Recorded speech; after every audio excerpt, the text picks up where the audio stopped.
Welcome in, ladies and gentlemen, to another episode of the Digital Arcade Podcast, episode 3. Your boys are back. Boom, boom, boom, boom. So, guys, I want to welcome in returning member, Mr. Ice Code VSOP. What's up, Ice? What's going on, everybody? How y'all feeling? Doing good, man. I'm doing good. I'm thriving in this economy. You know, I have my blood diamonds. I mean, actually, allegedly, my blood diamonds and my blood mines are doing fine, allegedly.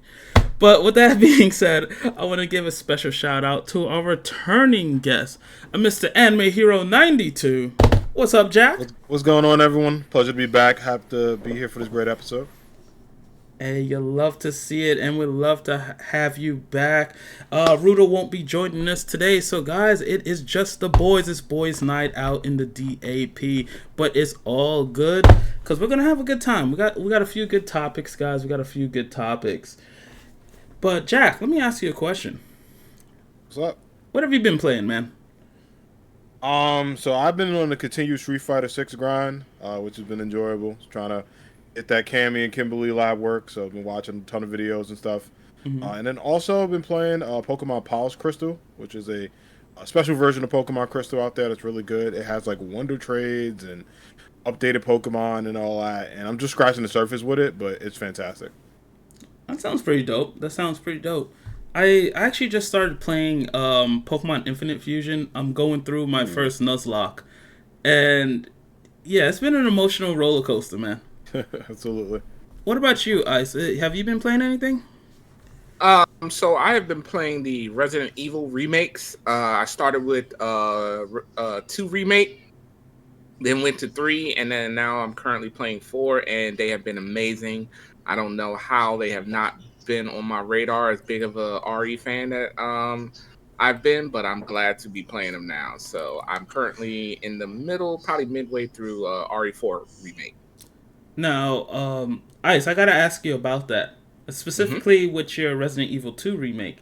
Have you squashed the beef with Mr. X? Because last time I saw, you owed him money or something the way he was chasing you. Yeah, I mean, he was on me for everything. But, yeah, and he never let up. But no, it's good. I squashed him. Mr. X is dead, and I have moved on to Nemesis, and now I am past Nemi as well, and now I'm on to whoever. There isn't really any chasers in 4, so we're just seeing who's the next boss, and like I said, it's been a pretty good ride. You know, I haven't done a cosplay as yet, but one of the characters I want to do a good Nemesis. Because I love Nemi. I love Nemesis. So I want to get it like, you know how the painters, they have like the stilts that they wear. I want to do something with that where it's like I'm 7 feet tall and just in the get up, everything. I think it would be pretty awesome. For it. I did my first cosplay this past BlurCon, and I enjoyed it. Got a lot of good feedback for it. So definitely would do it again. Oh yeah, so Jack, if you didn't know, Ice did Overhaul from My Hero, and it was on point. It was on point. It looked really good, man. But with that being said, guys, we got a lot to cover.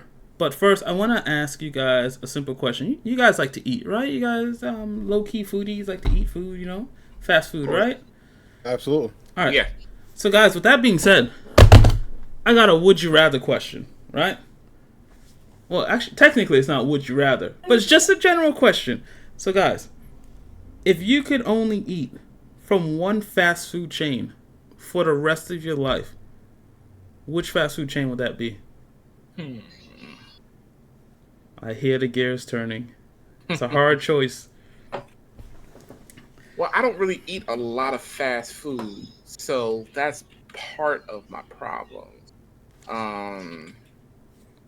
You know, so I'm just kind of going off of a far off memory here. You see, and I'm the same way. I don't mess with fast food like I used to. But you got to ask yourself, do you go for taste or do you go for variety? Because I asked this question to my community and got some interesting results. I know someone said that they would choose Five Guys, and Five Guys is delicious. I love it. But how much times can you eat burgers and fries? Because that they don't have much that they offer, you know. I can't say that for me, Five Guys is delicious, but Oh my gosh! And here's the slander. Here is the slander. I mean, if you're vegan, I can understand that. If you're Ace, vegetarian, I can understand Ace. Okay, let me educate you on something, my friend. that. Please. Any sandwich should be able to be enjoyable without toppings, because that means that they absolutely season the core component of this correctly, right? So if I have a chicken sandwich, and yes, it might be a little dry, but it shouldn't be that dry, right? Because a good juicy chicken sandwich, you should be able to, even if you just put some ketchup or mayo or something on it, right? It should be good on its own. The sandwich should stand on its own. The hero Agreed. of the sandwich should stand on its own. So Five Guys, if you have ever just eaten the meat from a Five Guys, like a burger, it has nothing. They literally take the ground beef, put it on the grill, and then put it on the bun. And what you're enjoying is all of the different fixings that you're getting on it. But the hero of the burger is very bland. If you've never, and I'll stand by this. Go try a Five Guys. Strip it away down, and tell me if you still enjoy that burger. So let me just, to understand, for clarification, for me and everyone else listening, you're saying to try a Five Guys burger with no toppings, correct? Just the burger by itself, right? First, okay. Yeah. So my question to you, my follow-up question, what sort of serial killer goes to a restaurant and says, just give me the burger flat, nothing on it, no cheese, nothing? You're I get you, though. My words. Yes, very much. Very much so. I'm telling you that the burger itself is subpar. And, like, I could season a burger at home better than I can Five Guys. But that being said, that's not my biggest issue with any Five Guys. So a friend of mine once said, this is how he gauges all restaurants that he goes to, right? If they can properly do a BLT, right? If they can't do a BLT, then that restaurant is not for him, because he says 2/3 of that sandwich is not cooked. So if they mess up the bacon or the lettuce or the tomato, I had no argument for him. How can you mess up a BLT though? Seriously. Oh, my sweet summer innocent child. You know what? Go order, next time you go to Five Guys, go order a BLT. And tell me, and then report back. That'll be your homework assignment. For the next podcast, Voltic Ace is going to go to Five Guys. He's going to order a BLT, and he's going to report back and tell us how good this BLT is. Why is this man manifesting that? and then let me know. And then that'll give you a insight into the rest of Five Guys. Now, I do have a question for you guys. All right, so my choice. I thought about it long and hard. I spent way too much time thinking about this, actually. My choice, if I can only eat at one restaurant for the rest of my life, it is Culver's. Have you guys experienced the gloriousness that is Culver's? Never heard of it. Okay, it figures. It's not Midwest. It's only in a few states. Wisconsin is where it's from. They sell cheese curds. They're known for their butter burgers. It's pretty much just a burger, but they butter the bun.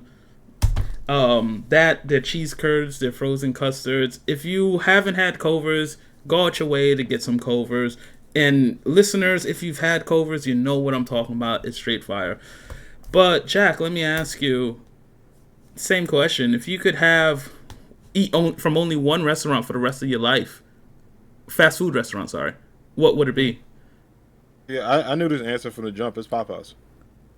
I could live in a Popeyes. I can work at a Popeyes. I can just, become a Hokage at a Popeyes. I love Popeyes.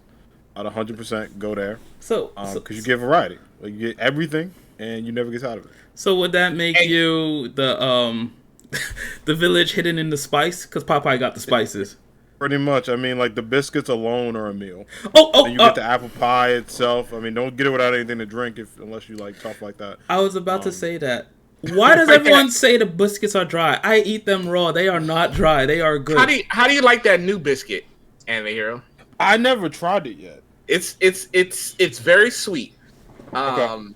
It's everything the original biscuit is with a layer of sweetness. It's not bad. It's not bad at all. I think it borders a little too sweet for me. I'm getting some Popeyes tomorrow, so I'm gonna add it to the list. But that's my number one choice. I wouldn't, if I could just go to any place, it'd be Popeyes for the rest of my life. I was thinking. I initially was thinking Arby's. Because I want something that has variety. It seems like my issue with Popeyes is like I couldn't really get, what is it? Well, I guess they have a lot of variety there now. But if I can add anything, I don't know if y'all are aware of what a Sheetz is. It's kind of like a Wawa, but Sheetz food is amazing. I have driven across country quite a few times, and I have never been disappointed at a Sheetz stop. So if I had to choose where I would go for the rest of my life, it would be Sheetz for sure. Hands down. So, okay. So Sheetz overall, Sheetz probably has the most variety, and Sheetz, it's not bad. It's not bad, and you can get a lot of stuff. Like I have one close to my house. You could get nachos, cheese sticks, cheese curds, onion rings, burger, pizza. It goes on. But I will say Arby's, it's slept on.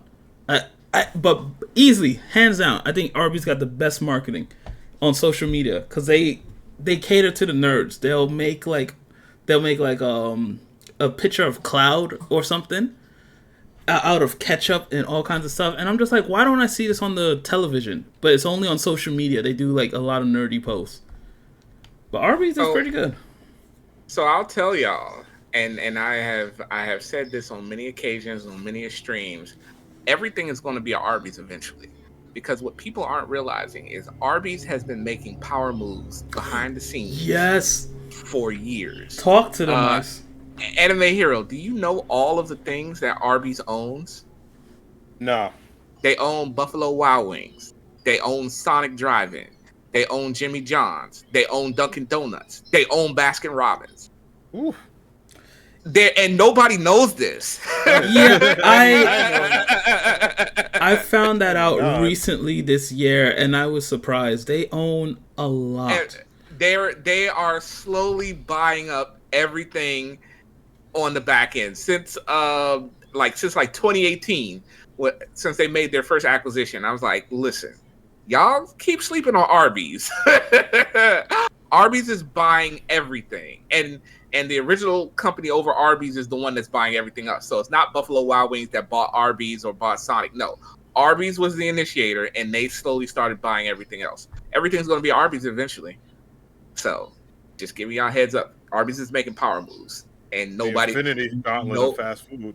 Yep, and nobody's paying them any attention. So they're the Disney of fast food.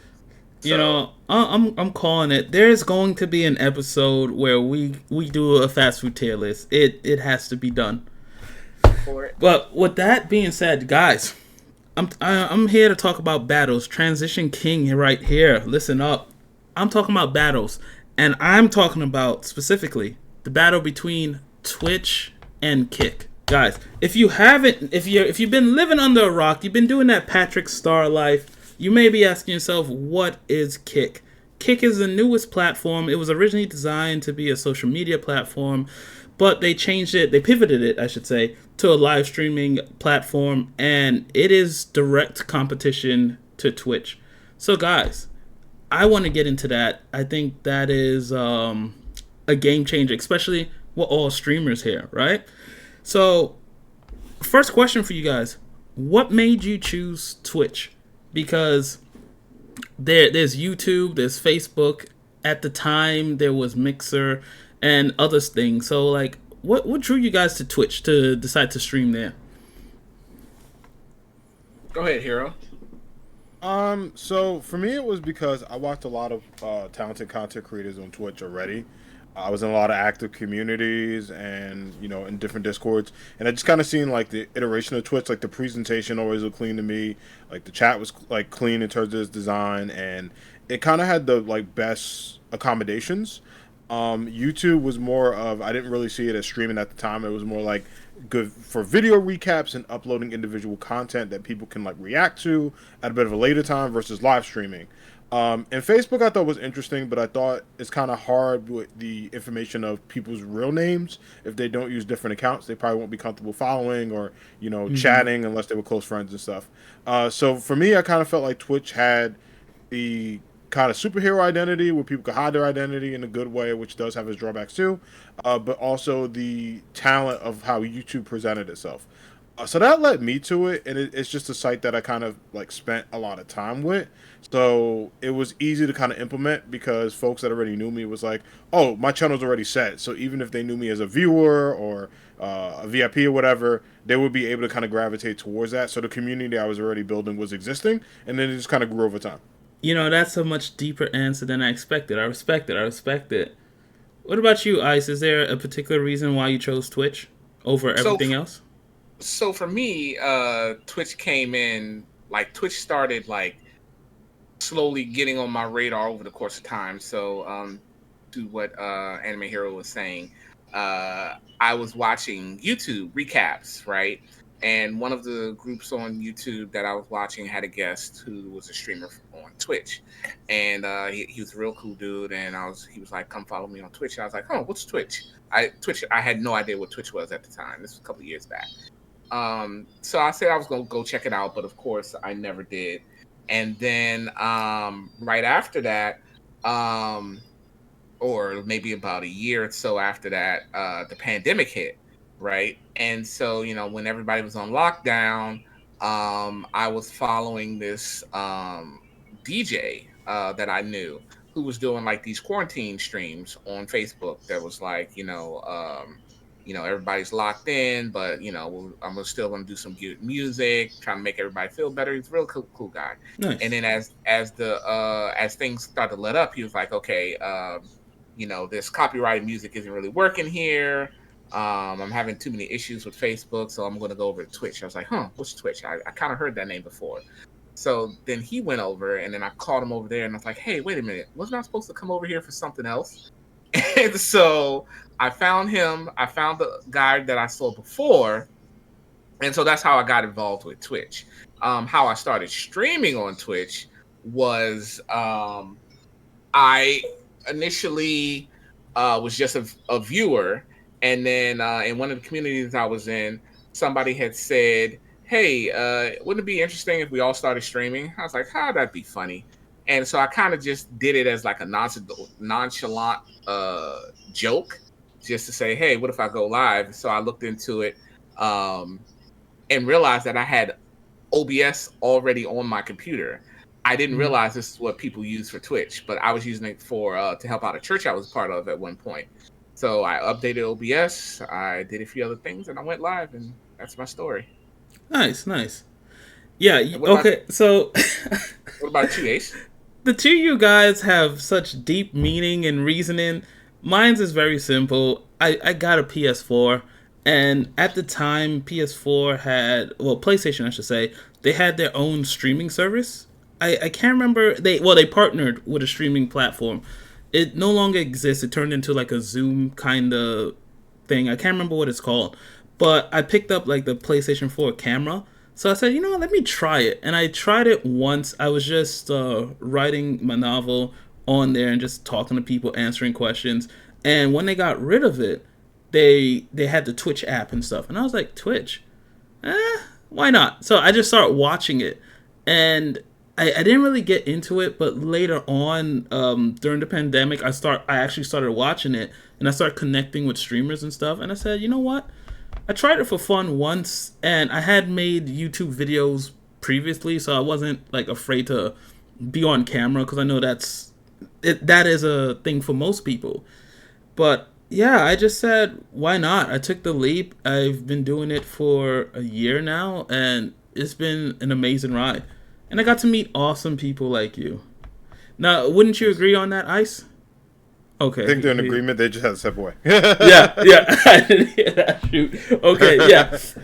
But one thing I do want to say, I do want to say. So we all came to Twitch for our own reasons, but it's very clear that during that era when we first came, there was no real competition. You had competitors, but Twitch was Coke, and everything else was Pepsi and whatever. I don't know what sodas exist. Whatever, Sprite, whatever. Pepper. Yeah, Dr. Pepper. There you go. You see, I don't drink soda, so I'm just like, what sodas exist again? But yeah, so Twitch is Coke. Everything else is other products, right? But now Kick is here, and I want to get your initial reactions on about Kick. I want to know if you guys made a Kick account. Do you guys plan on staying with Twitch or switching to Kick? For me personally, Kick sounds a little bit too good to be true at first. For me, it's more of like a wait and see. So if you guys are unaware, the biggest, like, if you go on Kick right now, it's a carbon copy of Twitch. It's just Twitch but green. But the main difference is, well, the biggest difference is the revenue for us content creators and us streamers. So compared to Twitch and its 50-50 split, Kick is doing a 95% to 5%. So that means revenue-wise, you guys get the 95, they get the 5, which is just like, okay, that sounds fantastic. And then there's rumors and reports saying that they're going to pay you $16 an hour for streaming full-time on Kick. And that right there is just like, you know what? It's like, it sounds too good. It just sounds like it's too perfect. So guys, what are your initial thoughts on Kick? Hero, you want to go first? Sure. So, I mean, for me, I think I always said before that I love the fact that there's variety with streaming and content creation. You know, I think my phrase is, you know, it doesn't matter where you're eating from as long as you're getting a good meal. That's always been my approach when it comes to people like shining and doing well, whether it's Twitch, Kick, you know, insert whatever streaming platform, YouTube, etc. So for me personally, to kind of answer some of your questions, Voltic, I don't see myself going to Kick. But, you know, I do think it's interesting. Like, I hope it does grow.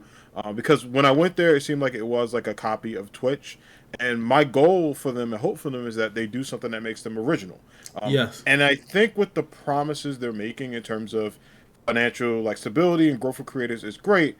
My only skepticism is not really what they're promising. It's where's all this coming from, right? Mm-hmm. And there's so many different content creators. And eventually they're going to have to get Kick partners. I know they work with a couple of people they already have in their partner program. And there's going to be, whether they do an affiliate program or a hero program or a buddy program, whatever you're going to call it, it's going to get to a point where they're going to run into, wow, we have a lot of people. Do we have enough resources to fund all these people? How do we tier list it, right? Because then it becomes the same thing that Twitch ran issues to, where if partners get a certain amount, and how do we advocate, and what's equity? So I think they got a lot of things to work on. Now, I think if they can maintain it and find stability, that's fantastic. And I welcome anyone that's like, hey, I want to give Kick a shot.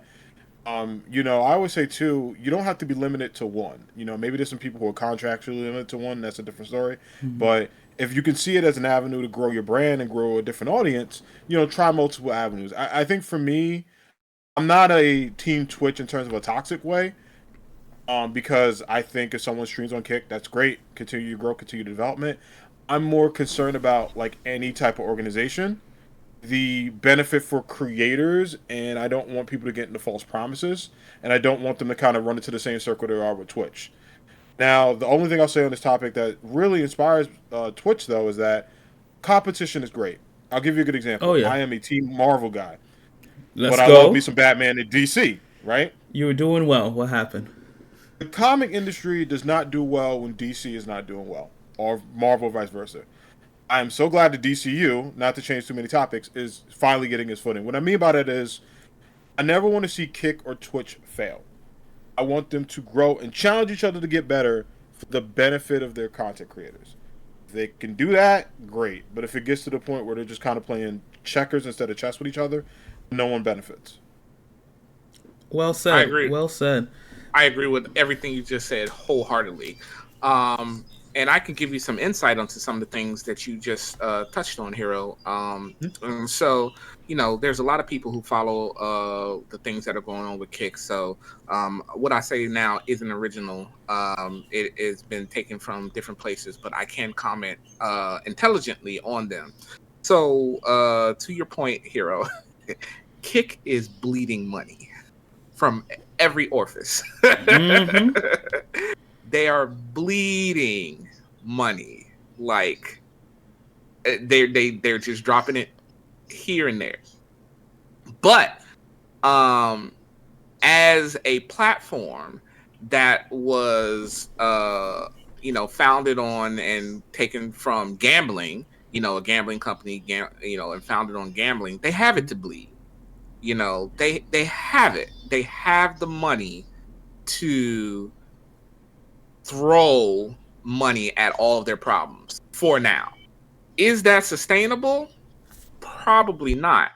But then it's as sustainable as any casino out here. They never lose. Even when somebody hits the jackpot, they don't lose. They still win, right? So, Kick has the money.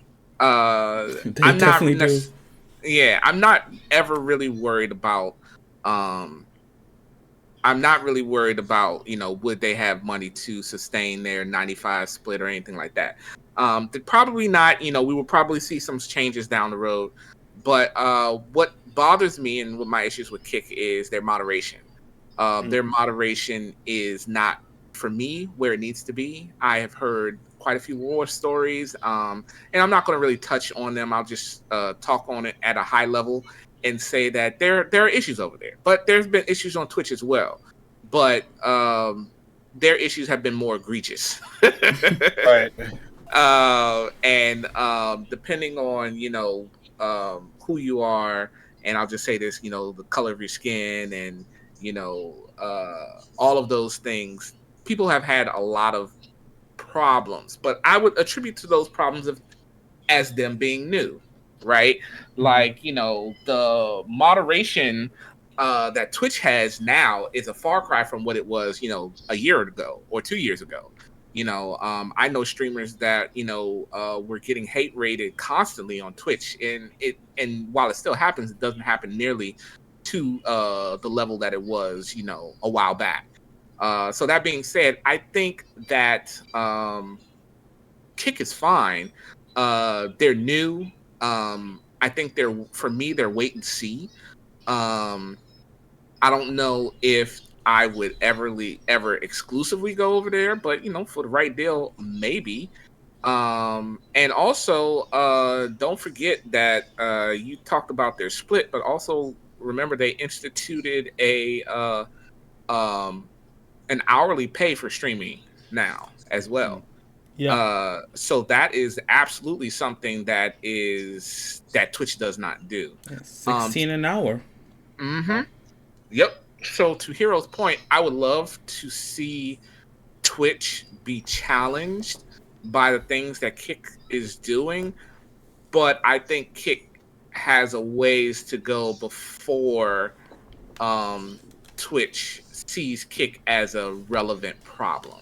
At the moment, I would say that Kick is probably on Twitch's radar, but they're not a deal because, again, as I've said on multiple occasions, there are over I want to say there are 15 million streamers on Twitch, something like that.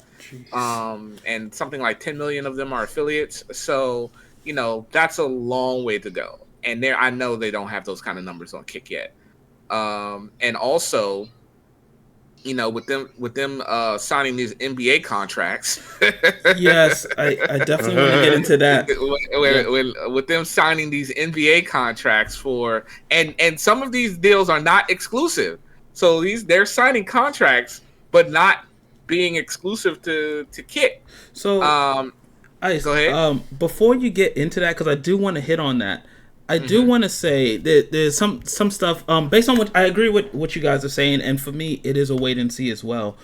But Jack, what you were saying, where it doesn't have an identity, that is one of my biggest fears right now. And going to your point, Ice, when you visit Kick, it looks like Twitch. It feels like Twitch. And right now they're bringing over the big streamers from Twitch to Kick, and that's going to bring the Twitch audience over as well. Now, yes, brilliant marketing move. But then you got to ask yourself, what makes you different from Twitch? Because if you have the same streamers, it just feels like the exact same thing. But that NBA contract you're talking about, I don't follow the big streamers or like know a lot of them, but there's this dude, it's XQC. He got a 2-year deal for $1 million. Oh, I'm sorry, not 1 million. I'm sorry, $100 million contract for a 2-year deal. $100 million to just stream for 2 years. That sounds fantastic. I'll be kicking it over there too. I see what you did there. And then, and then they had Amaranth, that the girl who like popularized the hot tub meta. That one, she got a 2-year deal as well, and apparently that one's at 30 million. And they didn't really disclose the amount, but that's what they think it is. But she's already a millionaire, so she'll be fine. Yeah, she'll be fine. And it's just like, I get it. It's brilliant. You snatch up the competition. I wouldn't be surprised if Ninja or whoever else is big goes over there. But then once again, what makes you different from Twitch? Because do you have your own footprint, or are you just Twitch 2.0? Like and that kind of goes to my point. They're still new. Yeah. You know, they're still trying to figure out who they are and what they represent. You know, other streamers have said that what they represent now still kind of is heavily on the gambling side, so it doesn't quite line up with the brands that they have built on Twitch or YouTube or other platforms like that. But you know, as a platform that's still trying to figure out who they are, and you know, how old is Kick anyway? Just out of curiosity, does anybody know? I think they're barely a year old, I want to say. Yeah, definitely not a year old, I would say, because they're still in beta. That's right. They were launched December 2022. There you go. So they're not 365 days in yet. So I mean, you know, give it time. I think they could definitely be something. You know, I think they're still working on things. I think they're moving in a direction that I think they're moving in a good direction, but I'd like to say it, I just don't think they're there yet. So yeah, I agree. And I also compare it to like wrestling, right? Where, you know, we were talking earlier, it's like WWE and AEW. You know, AEW took some time to develop, it took some time to get some contracts and build, and now they're doing some numbers, right? But I mean, WWE has like regardless how controversial it is, as a legacy that Vince has built. Like, you're talking decade. Like, you go to the average person, they know what WrestleMania is. You can see him wearing an Austin Undertaker shirt. You might get a couple of people who know Kenny Omega is, and that's not a jab against him. I'm a big fan. But it's just because of, like, what you're exposed to. So people who think of streaming, they see the Twitch logo, they see the brand, they see Amazon versus Kick that has to find their footing. Exactly. And competition is good because it lights a fire on the Twitch to say, you know what? Let's improve. Because we all know, we're all streamers, Twitch is not the best. It has a few issues. So I do want to ask you guys, when it comes to gripes with Twitch, I know I have a few. If you guys are brave enough to indulge in your personal gripes with Twitch, let me know. Because for one, Ice, like you were saying, the hate rates, that was going on, and I felt like, is anything being done? You know, can you guys be a little bit more transparent? What are you doing to handle this?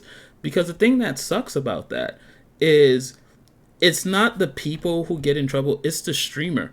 And if you're streaming, especially if you're a small streamer, I'll tell you a personal story.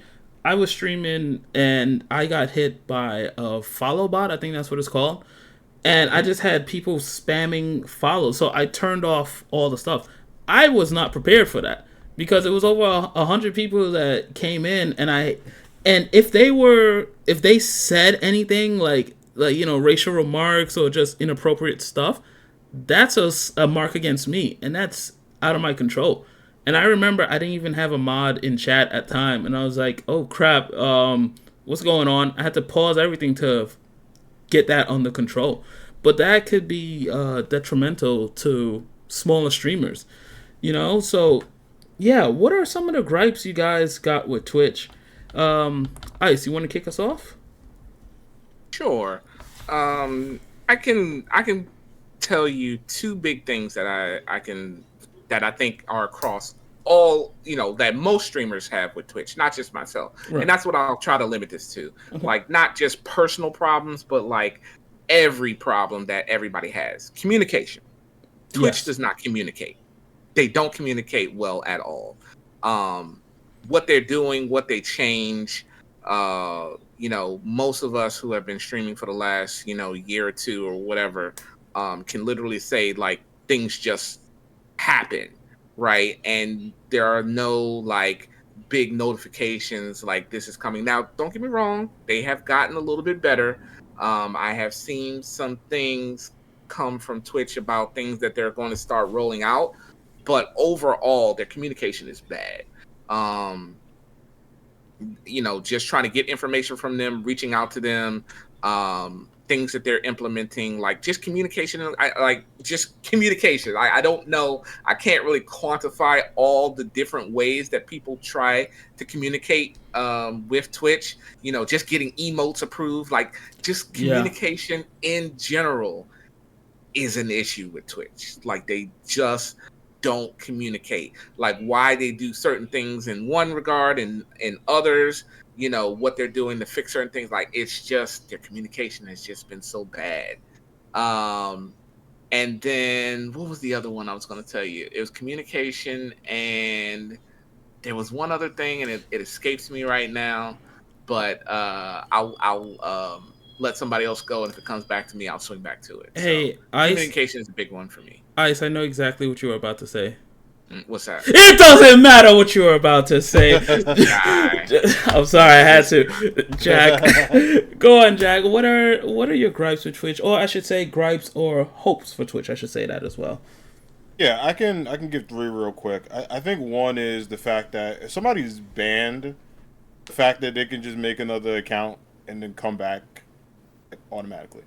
Yeah. Because some people just deserve to be banned. Like they're not ready or mature enough to handle being a Twitch viewer, or they're detrimental to a community, or they're harassing multiple people, including streamers and mods, and they just bring the vibe down. So I think, the fact that someone can just do that, and, not only that, can still actively view a stream, which could be dangerous for people too, and especially just, overall, just, I talk about bans and protection of content creators, is not good. And I've seen people, back when, I used to talk about the hate raids, but back when people were dealing with some very severe stuff, where viewers were getting their information.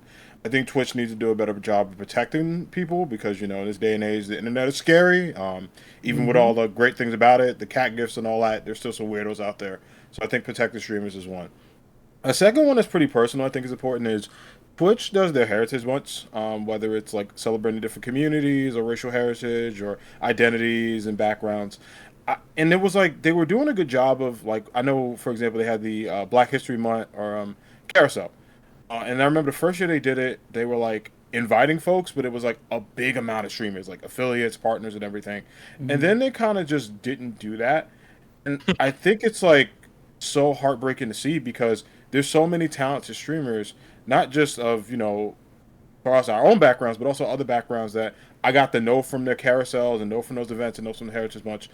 Like, not only should they be showcased during this Heritage Month, there should be a backlog where you can be like, hey, not just during this month, here's the people we featured. Here's some of the channels. Yes. Like, finding a way to randomize it or highlight them or interview them or get articles or do different collaboration events.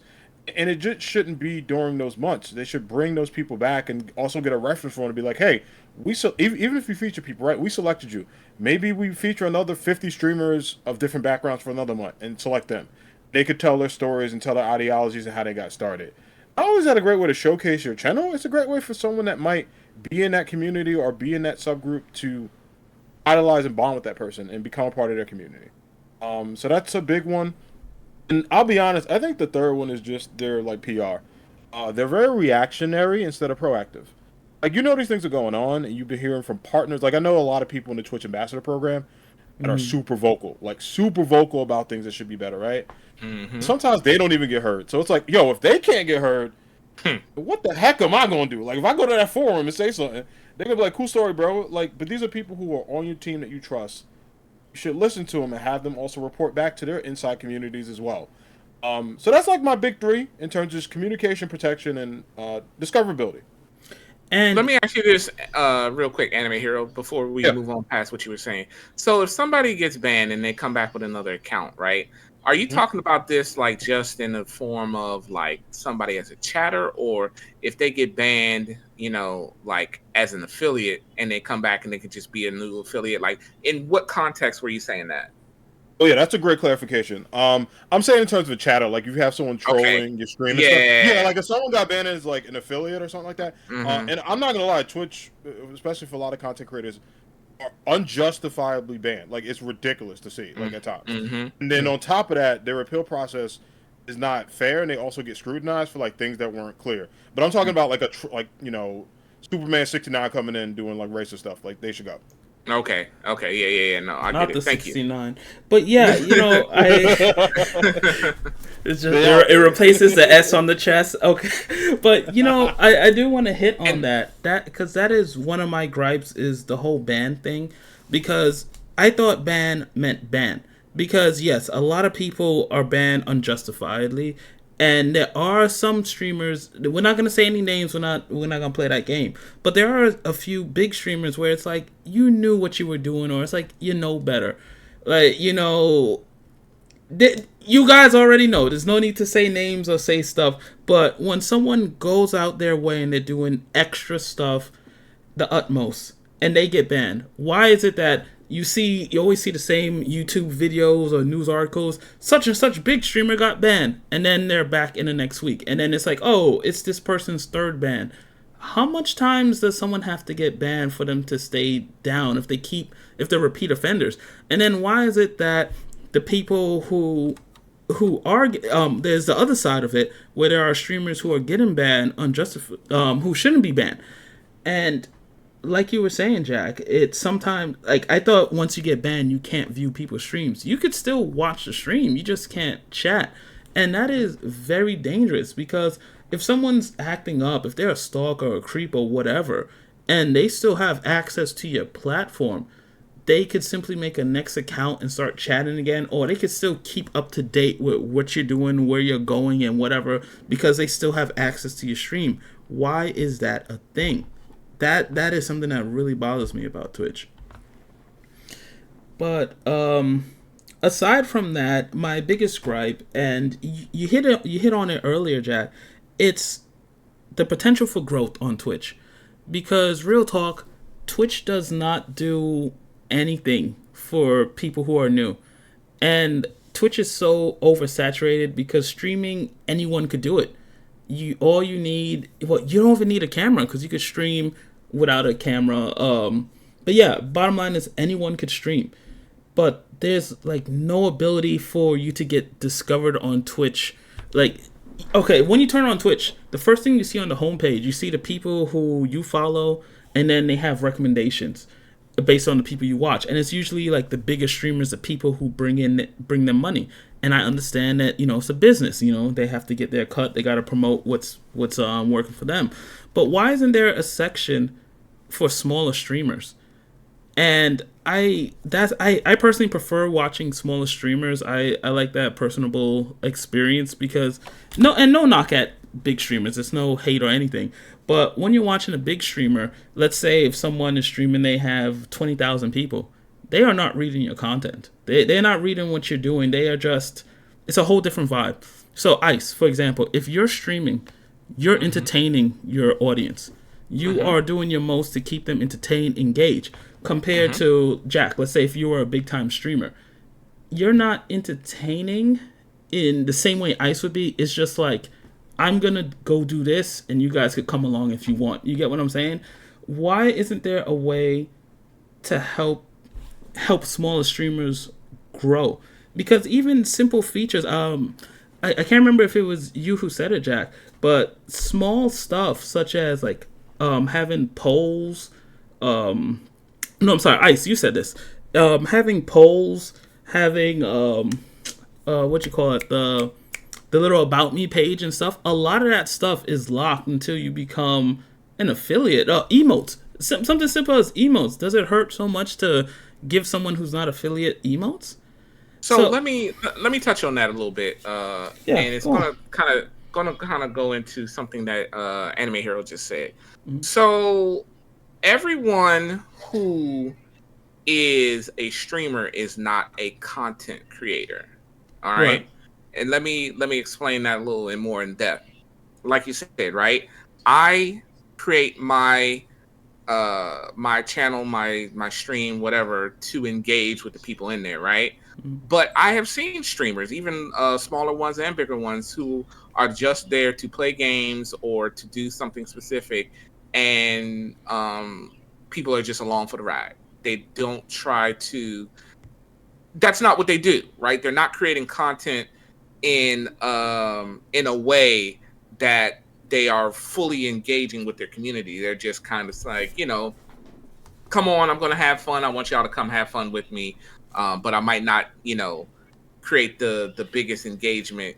My channel points might not be, that engaging or whatever, right? But I say that to say that it's a hard thing to navigate that, Ace, um, because you don't know what somebody is coming onto the platform to stream for, right?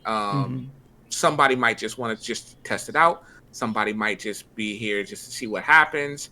You never know what someone's intention is going in there. So, w- knowing that, how can you just make everybody discoverable? And also, how can you make a platform that has 15 million streamers discoverable? Right? It's a really hard thing to navigate, and this is one of the things I sympathize with Twitch on, is because they have to cater to a lot of people, right? And even though, let's just say, I did this statistic about 6 months ago, that at the time that I was streaming live, there were 300,000 people streaming with like less than three people in their chat, right? So how do you make one person out of 300,000 people discoverable, No, right? you. I'm sorry. Go ahead. Like, no. And I'm just saying, I'm sure there are ways, but it's not an easy ask. That's my point.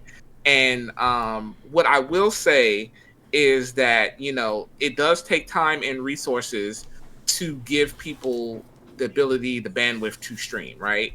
And every time they add more things to their stream, whether it's better quality, better emotes, animated emotes, it takes resources, right? So I understand why Twitch holds back on that.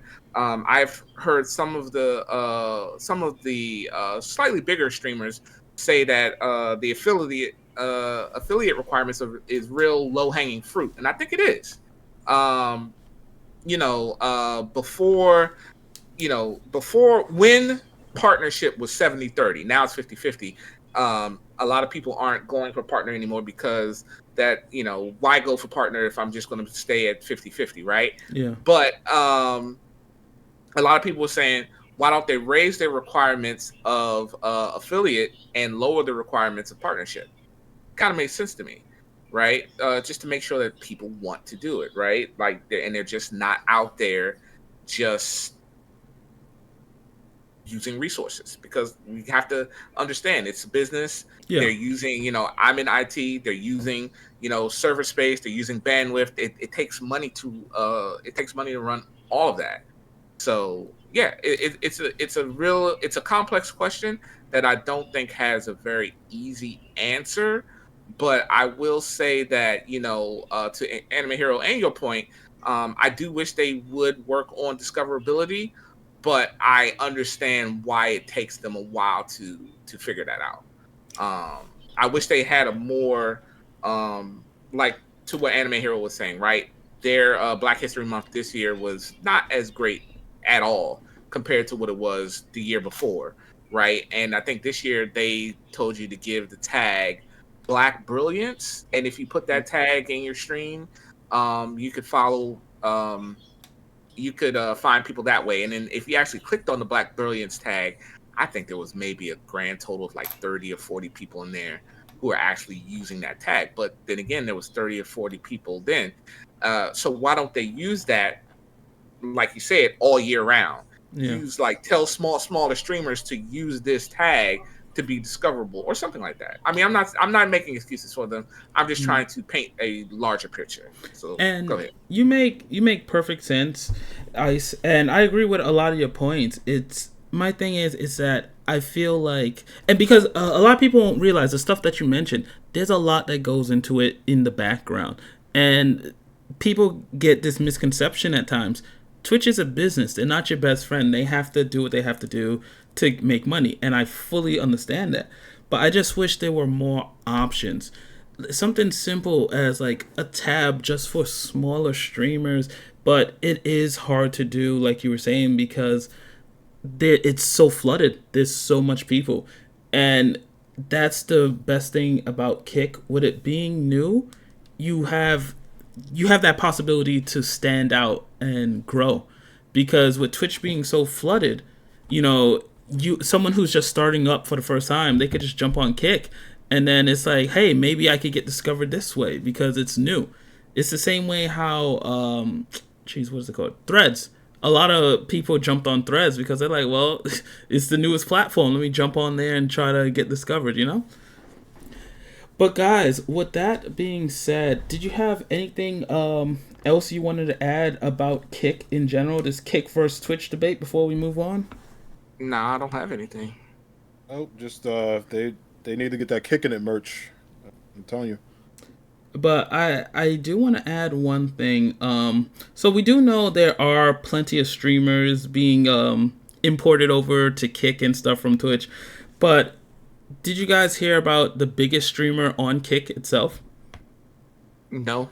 Yeah. Really? I thought you would have known her. It's Chung Lee, obviously. You know, because she got the kicks. Let's get a clap for Voltic going there.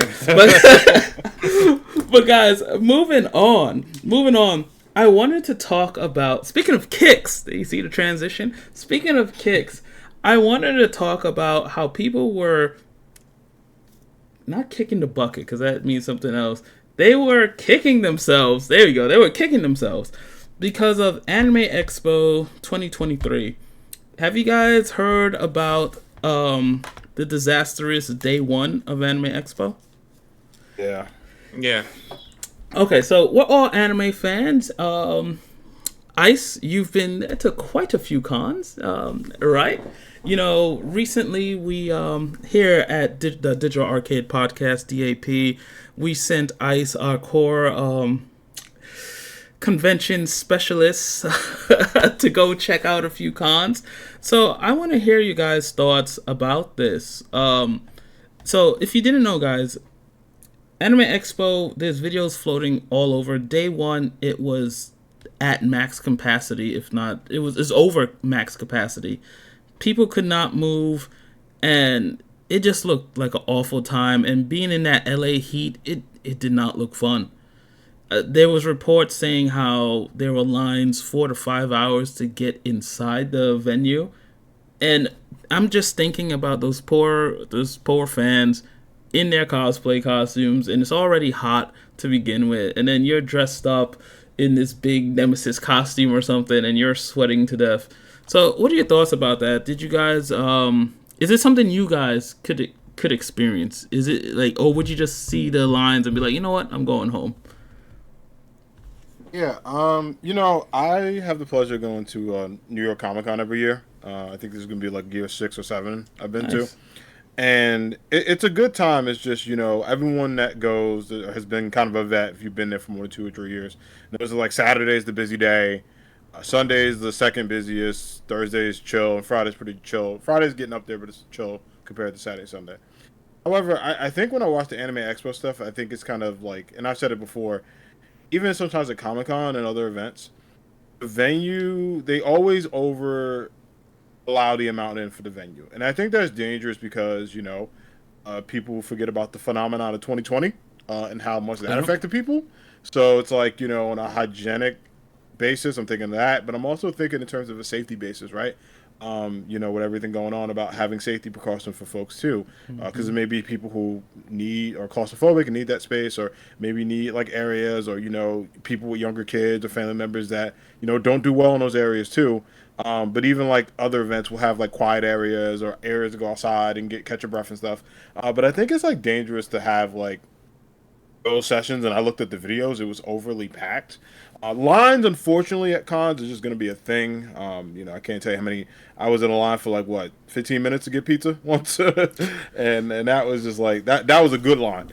So lines I totally get and understand. It comes with the territory, but I do think it's up to like a lot of venue markets to kind of look at when they're giving out ticket distributions and guests and all that other stuff. Factor in a more feasible way to make it comfortable for folks. Yeah, I agree. But gosh, my heart goes out to all those people, because I could just imagine the smells.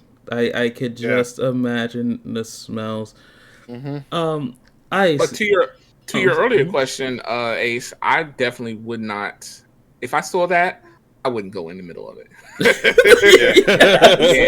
There's gonna be a no for me. I would have looked at that. It's just, I understand crowded, I understand overcrowded, but that was a little ridiculous. Yeah. And I think that I get the trials of having a venue, but you've also got to, at some point, you just got to say we're at capacity, because there's nothing that couldn't say that the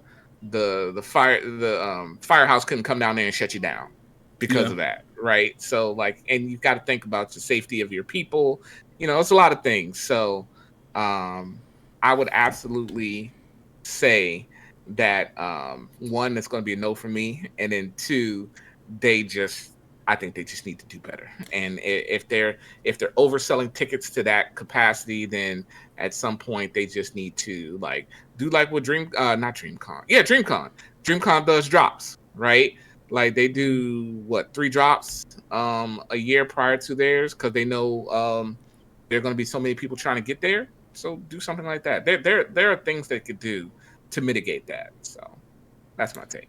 Yeah, and going back to what you said earlier, Jack, COVID is still a very real thing. It's not as big, but it's still out there. And then with it being LA, no knock at LA or anything, but they're known for having earthquakes. There are people in the world, and I won't get into it, but you turn on the news, there are people who are unhinged and do things in large gatherings. God forbid if something happened, people would get trampled. So I think that was just too insane. It was just like, come on, common sense. There's way too much people here. And yeah, I can't stress enough the smells. I can't stress that enough. Being in that closed area. But yeah, so with that being said, Ice, you've been to quite a few cons, and Jack, you've been to cons as well. Do you guys have any, I guess, personal experiences with the cons that you wish you could see change, or any horror stories or anything that you personally experienced? Personally, not really any horror stories, thank goodness. What I will say is that, especially the ones I've been to, they've been really good with rules up front, like enforcing code of conduct, making sure people were safe, and also just having a variety of different areas for people to go to. I think the biggest one, I bring up New York Comic Con, I think my only not gripe with them, but the only thing I wish I see more is they use the Javits Center, if they can explore different options to add more stuff.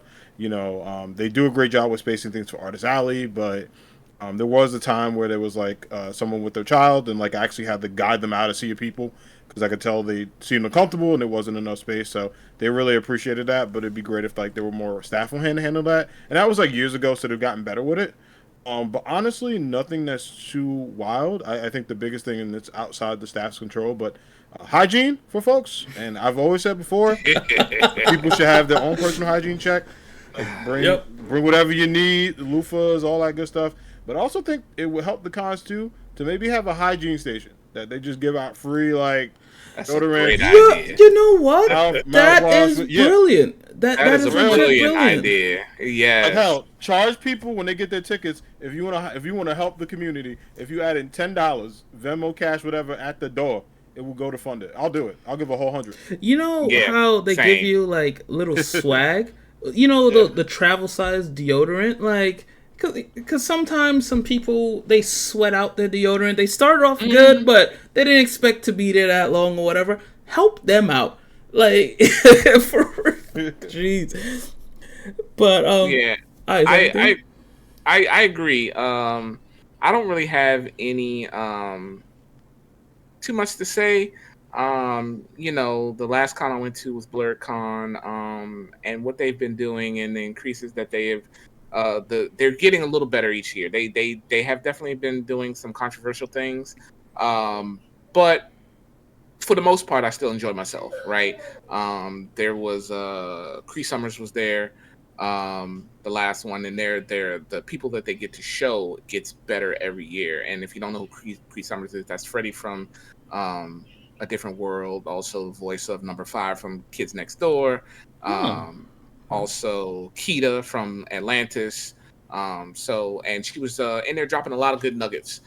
So they're what do you call it? What do you call the person who's like the main focus? They're the panelists.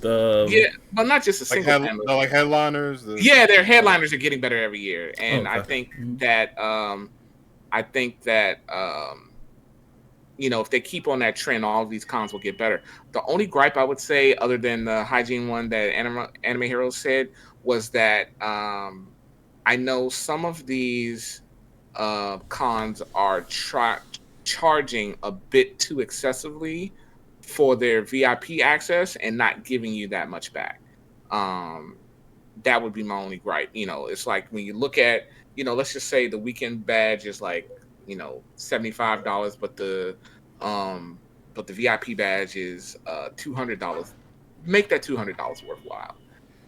Some people are willing to pay it as long, and maybe I will be one day too, but not if you're not getting that much. So just watch your costs. That's what I would say. My suggestion is like these cons really need to watch their costs because some of them are charging a little too excessively. And I get it, since COVID, everything's gone up, but still. You But other gotta than that, that's it. you gotta pay if you want to play that anime game. Now, I agree. And there's one more thing I'm gonna throw in there real quickly. Yeah. If there's working with vendors or something, food costs. Like my Cinnabon shouldn't be the same price as my poster I paid for. Like, what's going on? oh, with it's that Like, bad? sometimes, yeah. Like I Damn. mean, some places are a little feasible, but like I spent like $8 for 2 hot dogs, and I was desperate. Yeah, that is true. They do upcharge the food at a lot of these cons, so I agree with that. That- But again, it goes to the cost, right? Like they Right. need to watch these costs because, like, it should not cost. You shouldn't need to have $100 a day budgeted for money, for food as a food budget. It's not supposed to be that. Jack, please tell me that came with fries at least, fries and a drink. Probably not. My God. Probably not. But let me ask you guys just a personal question. So, I have never been to one of the cons. I haven't. It's just anytime there's a con, there's an excuse. It's like, hey, I gotta work, or it's like I'm working on some. It's always something. You guys, it's what 2023. Would you still recommend the con? Does it still live up to the hype? Because I know as a kid, it's like, oh, it's gonna be awesome. Does it still live up to the hype? Do you recommend me checking out, venturing off to a con? I definitely recommend it. I would tell you that a con is more for adults than it is for kids, in this day and age. But yeah, and for anybody who is new to the con circuit, I would recommend not spending too much money on your first one.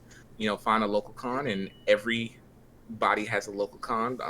We're just talking about to Rudel, who is our good friend, Phil Better Rudel, in Canada, who is kind of off the beaten path. But we were able to find a con local to her. It was a short drive away, and That's she right. had to spend airfare or anything like that. So that would be my recommendation. Is like if you really want to see what a con is like and get a feel for it, see if it's something for you, find something local. There are local cons. They may be smaller, but they're absolutely local. And then check it out and see if you like it. and then as you get your feet wet, then slowly branch out to further away. There isn't like the one I just went to just recently had like a kids cosplay contest, so they're making them a little bit more inclusive. But Oh, that's for the most nice. part, they're mostly for adults. So just manage your expectations with that. Don't think that it's just going to be your kids will probably get bored. They're not going to want to sit down at a panel and listen to somebody talk for 30 or 45 minutes. So just it's more for adults than kids. That'd be my only thing. And shop local. Sounds. Yeah, I highly recommend going. I mean, in terms of just a lot of different updates. I mean, I can't tell you how many times I know we all love wrestling. I've met every Comic Con I've been to. I met a wrestler, like a different one every single time. Like I'm gonna meet Mercedes Monet, and Jamie Hayer Nice. as well. So and also Sting, I'm gonna meet them. So I just got my reservations for that. But I've met like Britt Baker. I met last year. I met Deanna Perrazio. I met Rebel. I met Danhausen. So you meet a lot of great people at cons, and they're super. I met Trish Stratus too, which was like the highlight. She made me forget my name. Nice. I'm serious. I forgot my first name when I talked to her for a second. She was that gorgeous. I don't blame you. And I also recommend going, just like Ice was mentioning, for just I met some friends at cons that I still see. There was like this black cosplayer group that I got a chance to talk to when I did my first cosplay last year, Static Shock. And it's also just a great way to just go out and have fun. You meet some talented artists. I have like the business cards and social medias of artists that I buy current stuff now for my place, and I met at Comic-Con, and a lot of them were like self-taught, their own companies and all that too. So I recommend going just for the experience, and you really find your like stride there too.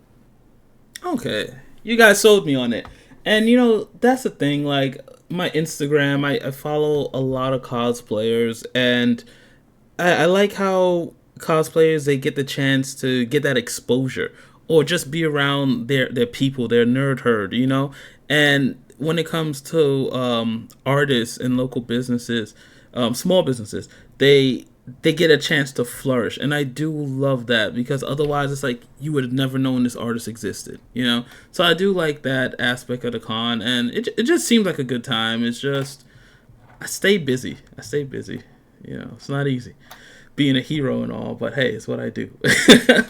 But guys, with that being said, I want to give a special shout out to Ice, the returning Ice, and of course our special guest, Jack, aka Anime Hero 92.